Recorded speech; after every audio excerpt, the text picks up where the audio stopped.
You're listening to the Future Tech Podcast with Richard Jacobs.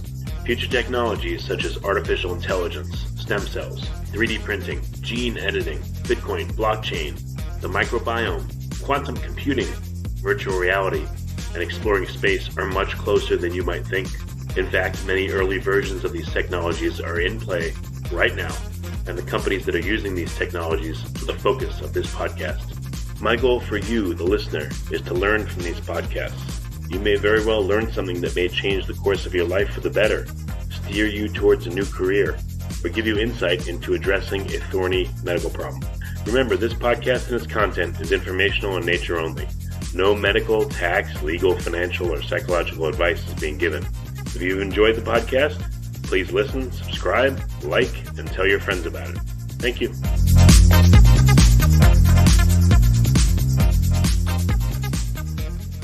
Hello, this is Richard Jacobs with the Future Tech and Future Tech Health podcasts, and I have David Korsunsky. He's the CEO and founder of Heads Up Health. Heads Up, the website is headsuphealth.com. So, David, thank you for coming. Yeah, thanks for having me. Looking forward to our conversation. So what was the idea behind Heads Up Health? What was your goal when you created the company, and what does the company do? Well, I was starting to take my health very seriously, and most of the health advice I was getting was not from conventional medicine doctors, pharmaceutical doctors. I was working with people who were teaching me about nutrition, functional medicine.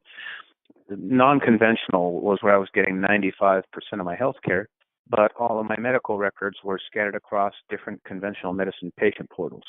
And so that was the first challenge. I needed to see all of that information in one place. I needed to be able to share it with my functional medicine doctor. And then equally important, I was starting to collect a lot of data at home. I was trying things like different dietary interventions. I tried a paleo diet. I tried a ketogenic diet. I would get my blood tests done before and after just to see how they affected things like inflammation and cholesterol. And I would get DEXA scans done before and after. So I was doing a lot of N=1 experimentation. And there just wasn't a good place for me to see all of that. I needed to connect my lifestyle choices with my clinical results, the blood tests. That was really at the core of what I wanted to do, and that's why I started the company. It makes a lot of sense because, once you get to, if you're blessed with decent health, you can make it to 40 or 50 and before you have, some problems. But, someone, let's say they're 50 years old, they've probably seen many doctors over their life and their health records are all over the place. And, this place closed down, this place moved, this doctor left here, and, it's all fragmented. So when you have a serious problem and you go to the doctor, good luck getting those records. And I can't see you getting nearly as good a treatment as you would if you had all those records in one place, Well, if you've ever logged into your doctor's patient portal, the first thing you'll notice is it's the most god-awful user experience known to man. There is absolutely no emphasis on providing something functional. You can't even connect a basic Fitbit to most of these portals, let alone try to enter a blood sugar reading or do any kind of trending on yourself. So first of all, the user experience on doctor-patient portals is atrocious. Second, like you said, every time you change doctors, your data gets fragmented. So just to give you an example, in September of this year, I moved from Northern California to Scottsdale, Arizona, and I have to get off the covered California insurance plan and onto the healthcare.gov, start all over again with a brand new doctor, and this brand new doctor will have none of my 42-year history. So that's another problem because a lot of chronic diseases start to show up over the course of years or decades, but your doctor does not have years or decades of your data. So they're going to miss things that could potentially have been detected years or decades before a diagnosis occurs. We have to solve that problem for people. Well, even if you do have all your records in one place and you go to a doctor, I know you can't solve this probably, but there's no guarantee they'll look at all your records or that the records will be so voluminous that, I've heard from, the way EHR is set up is the more that doctors write a note, the more likely they are to get reimbursed by insurance. So the records themselves, if you look at them, I haven't, but they're probably full of, a lot of fluff, and they're not organized into a cohesive narrative and everything. And so have you looked at the totality of your health records, and what did you see when you looked at them, if you did? Well, one really interesting thing, and I'll give a few specific examples myself, but one of the metrics that's persistently low for me is blood platelet count. And so I looked at it, it was out of range on the PDF I got from Quest Diagnostics. I'm like, oh, okay, that's moderately interesting. But then I was able to go back and look across all of my different doctors and say, wow, this has been trending down for decades, but there's no one who's ever been able to see that because the data is not on one trend line. So now I have a 10 or 15 year longer window into that trend. A doctor may say, well, maybe it's been like that all the time. Maybe it's just a one-off. So I now am more educated about what is happening with that metric. Another one I've been working on is low white blood cell count. It's always just been on outside of normal on the low side. And again, I can look back all the way to 2005 and realize that this is not just an anomaly, that it's been persistently low.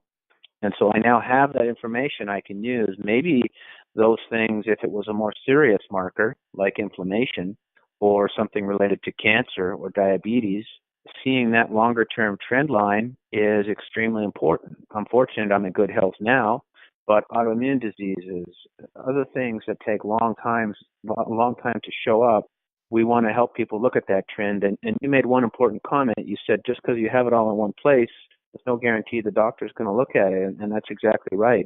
We as individuals need to be taking ownership of that right now.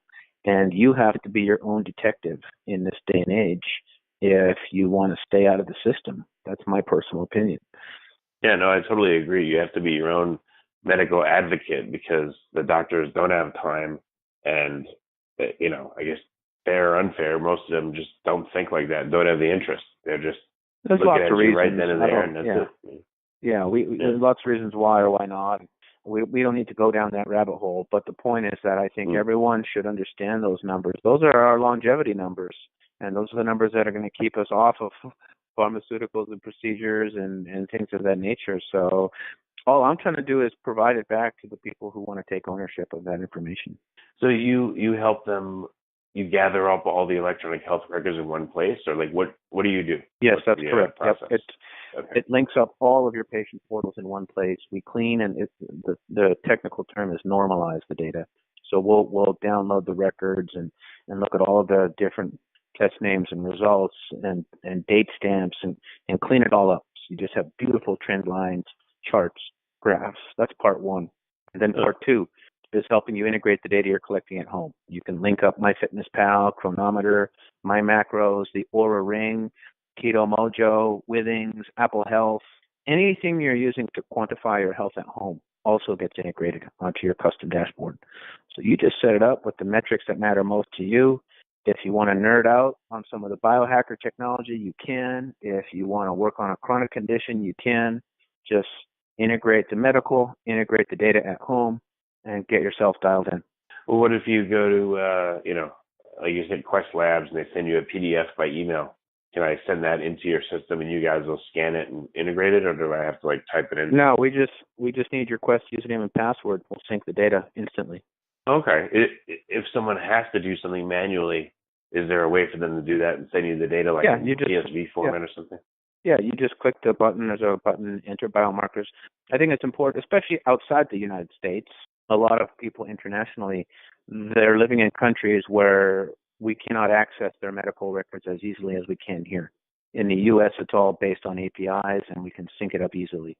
But in Canada, Australia, United Kingdom, our users on the system will enter those results manually. Just like you'd enter it into a spreadsheet, it's the identical user experience into our system. Okay. And then does your system suggest if you're missing stuff, like, hey, you don't have any, blood panels listed for the past 5 years. You might want to think about getting one done. Yeah, we're just starting to build those types of features where we can say, hey, Rich, if you had these lab tests on your profile, we could calculate this risk score for you. Or say, for instance, it's been 36 months. Here's a recommended general health and wellness panel for you. We're not making those recommendations yet, but there's a lot of really good quality published health scores out there. And we can start to calculate those automatically for people based on their data. So we might start recommending gaps in your profile. Hey, if you could get us these 2 tests, we'll calculate this metabolic risk score. And by the way, here's the academic paper where they validated said score. That's the direction we're going with cool. this type of information. Yeah, that's super useful. What are some of the scores that you've seen in your data that have found to be useful and why? Maybe just comment on a couple of them that people might not think about. One of them is called the HOMA-IR score. It's spelled HOMA-IR, and it's the homeostasis model for insulin resistance. And really, it was developed by an academic institution in the UK. The name is escaping me right now, but they had a pretty big data set that they were able to use to come up with this score. And basically, all you have to do is go to the phlebotomist, Quest Lab or whatever, get a fasting insulin and a fasting glucose. Fasting glucose you can take at home with a glucometer, but fasting insulin you have to go. With fasting insulin you got to go to the lab. So it's best to just go to the lab, get a fasting glucose, fasting insulin, and then you can plot those numbers in, and it will give you a score on your level of insulin resistance. And you may be familiar with the fact that when doctors do not order fasting insulin by default, this should be part of every routine physical, because sometimes your blood sugar can be normal, and so nothing will be suspected, but your insulin is sky high, and that's actually what's keeping the blood sugar in range. So it's overcompensating. But nobody ever orders the fasting insulin. That's the check engine light, 10 years before you get a type 2 diabetes diagnosis. So, the cool thing here in the U.S. is you can just go order those tests by yourself. You don't need a doctor anymore. So it's like $60. Go to private MD labs, requestatest.com. There's a million of them. Order a fasting glucose, fasting insulin, and then you can plug them in, and we'll calculate a HOMA-IR score for you that will be significantly more effective than just trying to use blood sugar. That's one. And then another one I love is the morning readiness score, which is calculated by the Oura Ring. And we've integrated the Oura Ring into Heads Up Health, so you can see all your Oura stats right next to all your numbers. But that one, actually, when you wake up in the morning, is an algorithm that's based on a number of different variables. The deep sleep, REM sleep, light sleep during the night, the heart rate pattern during the night, the resting heart rate, the core temperature, also known as basal temperature. So it's collecting all this data when you sleep, and then in the morning it gives you a recovery score. And you can start to learn how to fine-tune your day to get the best possible recovery when you sleep. And that's been a game changer for me. So those are a couple I like.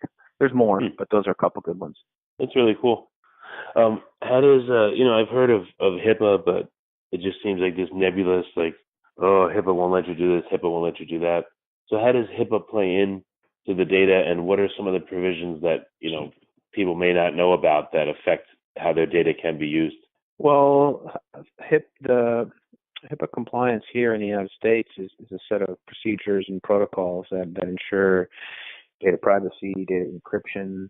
So our systems are not technically regulated under HIPAA because we're what's considered a patient health record, which means Rich logs in, Rich uses his data, it's yours and yours only. We're not sharing it with your insurance providers for reimbursement. We're not sharing it with your doctor for making prescription diagnoses and things like that. So it's a personal health record. So it's not regulated the same, largely because we're just not working with what are referred to as covered entities. So although we're not technically regulated under HIPAA, we still follow all of the best practices, just as good data governance, encryption, and encryption at rest, encryption at flight. If Rich wants to share his data with someone, that's something you have to do. So that's something you initiate. So it's all controlled and owned and operated by you and you only, and we're regulated as a personal health record. Okay. I would figure, though, as you amass a lot of data, are you allowed to look into it and anonymize it or pseudonymize it and look at trends, or have you been approached by companies that want to do that, and are they allowed to?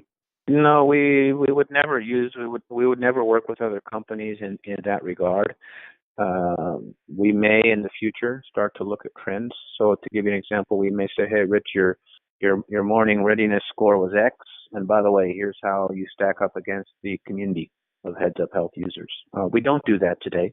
We may move in that direction in the future. And again, that's just aggregating and anonymizing stats and using them internally with the app so people can benchmark themselves against others who may be in their similar demographic. So I think that's a direction we will probably move toward over time. We don't do any of that today.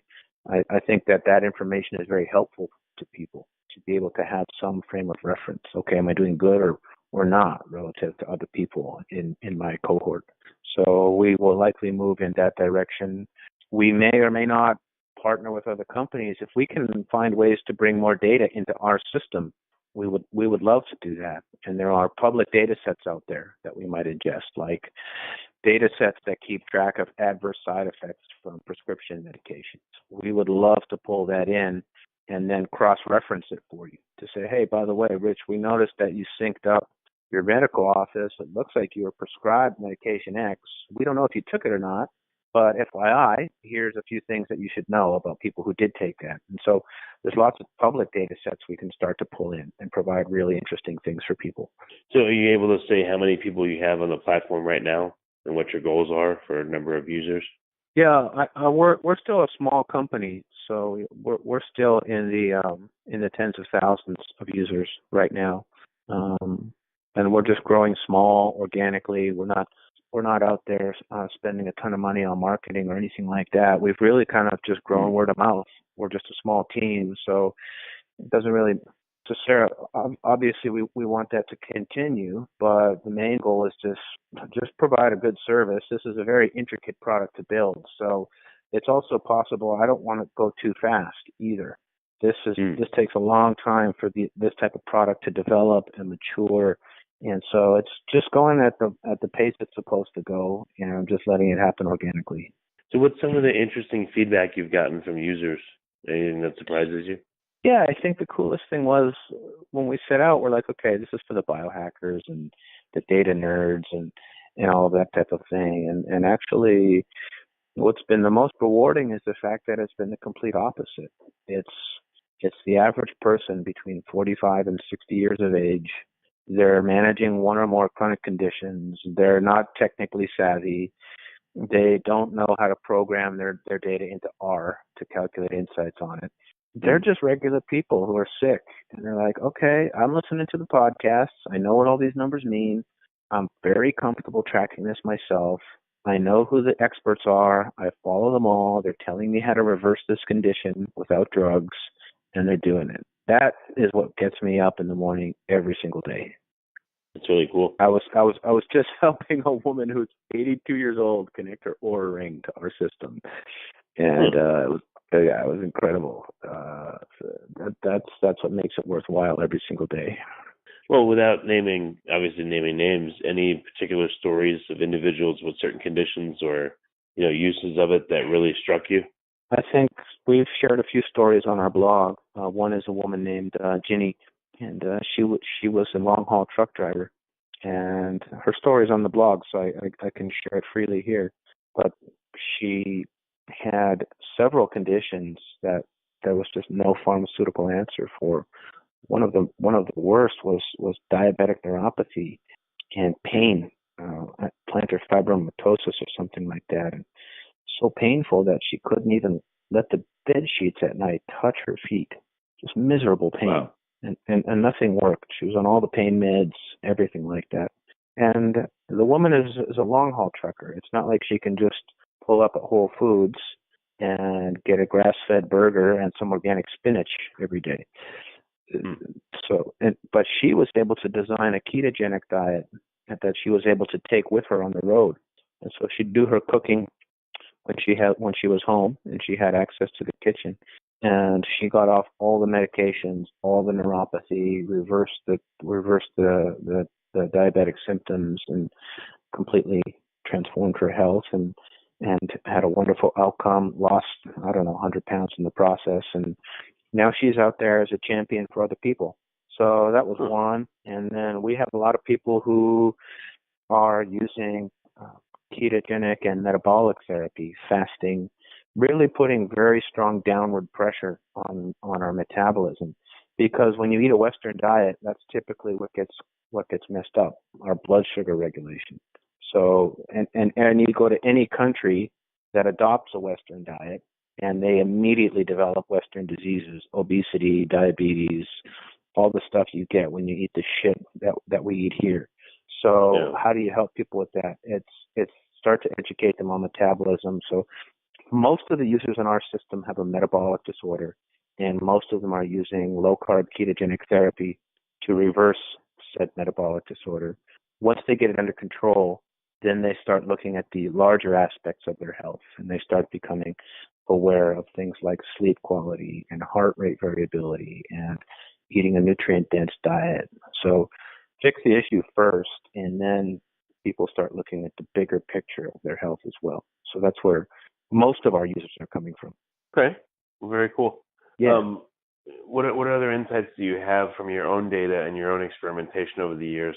Any I mean, you're giving a lot of the thoughts, but any other interesting, unique, or surprising insights you have that you just can't help but tell people about, stuff that you've learned? Yeah, I think one area that is incredibly promising right now is for individuals like you and I to start getting access to our genomic data. And that is representative of the power that is now being put in the hands of consumers. I can go to nutritiongenome.com and order a saliva kit for $199 and send it in myself, no doctor, sit down with an expert who can then review it with me, and they helped look at several genetic mutations I had.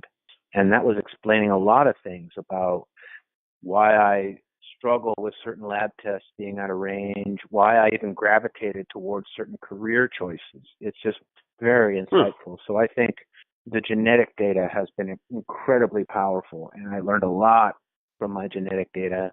And I think that's an area, consumer genetic testing is an area. Nutrigenomics is one where they look at your genome and tell you what foods you should be eating to make sure that you're optimizing your health, optimizing methylation pathways and neurotransmitter function and hormone levels. So many people dealing with mental health issues, many people dealing with all kinds of disorders that are actually genetic and can be treated with food. So I think that's a big one. Yeah. And then just looking at my own genetics, I have a propensity towards obesity. If I look at my family line, so for me, I know that I need to be on a low-carb ketogenic diet to lose weight. And the person right next to me could be the complete opposite. So I can't sit here and say this diet is better than your diet. But for me, that's what I have to do. For me, it's all about blood sugar, regulating blood sugar for me to keep the weight off and stay healthy. So that's one. And then the last one is the Oura Ring, where I've really started to learn how to adjust my daily routine. So finishing dinner by 5 p.m. allows my body sufficient time to digest my food, and my heart rate stays much lower during the sleep cycle. And that's a proven metric that you're recovering better. So it's amazing what we have access to as individuals. Start small and go from there. It's fun. That's the most important thing to keep in mind. You learn about your health. It's fascinating. And you get some great benefits out of it. So those are a few things I found really interesting personally. Yeah, that's amazing. Wow. Okay. So we kind of mentioned it, but what's ahead for you for the next 6 months or a year? What are you going to be? We're just going to keep making the product better. Yeah, it's out there. You can use it. Try it out. But for us, it's just this is a multi-year journey. So this is going to take years to build. So we just have to stay the course, be patient, keep making it better and better and better and better and better. So we're just going to keep incrementally improving what we already have and just trying to be of service for people who need what we've created.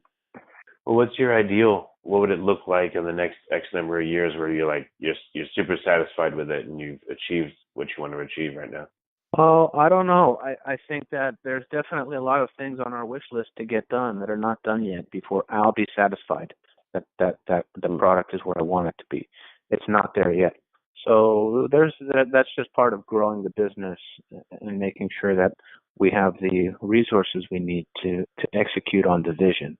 So I'd say in 5 years, I have a pretty good idea of where I want the product to be. And I'm just working towards that. And like everybody, you have your ups and downs, good days, bad days. Sometimes all you can do is hit the pillow and go to bed and try again the next day. So I have a vision of where I want this thing to be. It's not there today, but I'll keep working on it. That's great. Well, David, this is awesome. And how can people, sign up for the service, and how can they find out more? Yeah, you can go to headsuphealth.com and check it out. You can try the whole thing for 30 days, no credit card. If you like it, subscribe. If not, well, maybe we can entice you down the road.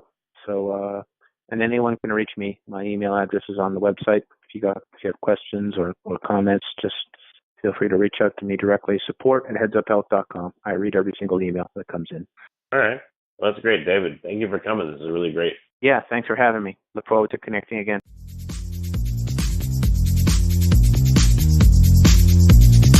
You're listening to the Future Tech Podcast with Richard Jacobs. Future technologies such as artificial intelligence, stem cells, 3D printing, gene editing, Bitcoin, blockchain, the microbiome, quantum computing, virtual reality, and exploring space are much closer than you might think. In fact, many early versions of these technologies are in play right now, and the companies that are using these technologies are the focus of this podcast. My goal for you, the listener, is to learn from these podcasts. You may very well learn something that may change the course of your life for the better, steer you towards a new career, or give you insight into addressing a thorny medical problem. Remember, this podcast and its content is informational in nature only. No medical, tax, legal, financial, or psychological advice is being given. If you've enjoyed the podcast, please listen, subscribe, like, and tell your friends about it. Thank you.